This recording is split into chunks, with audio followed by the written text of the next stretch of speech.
Okay, what we're also asked is how far does this source prove, or how useful, similar question to how useful is this source for telling us something.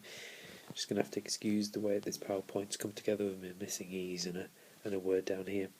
This is the same as any other source. First thing to do is to look at the provenance. Where is the source from? Before you've even read the source, be thinking, what am I expecting it to say given where it's from? Then have a read of the content. What does the source actually say? Be thinking about the tone and the language.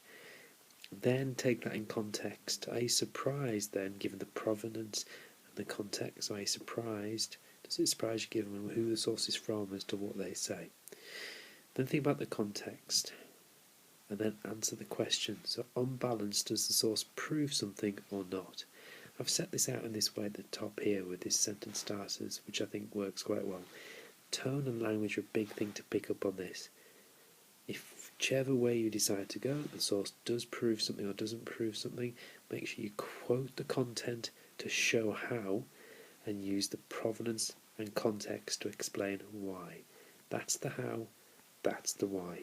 Make sure you ATBQ though and answer the question. And here's an example of this. So we're given this source up here. And we said a statement issued by Hitler the day after the Reichstag fire. So before I've even read it, I'm thinking, well, if this is from Hitler the day after the Reichstag fire, it's probably going to be blaming the communists. So I'm expecting it's something to do with the communists being to blame because of what I already know. So that's my provenance. It's probably going to be quite charged in terms of its tone.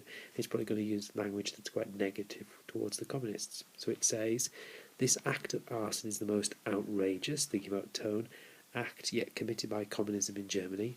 The burning of the Reichstag has to be a signal for bloody uprising and civil war. It's quite threatening, the language used there. So Hitler's saying, the rest of you guys need to watch out, because the communists are going to come and get us.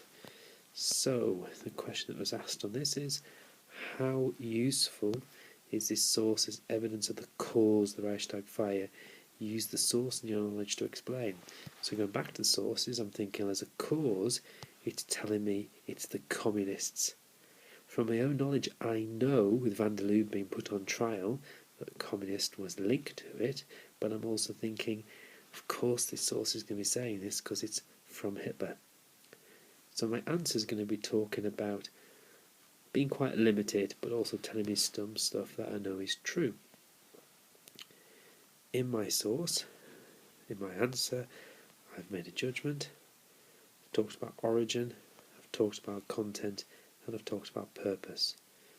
Just take a moment to pause the video and have a read of what I've put.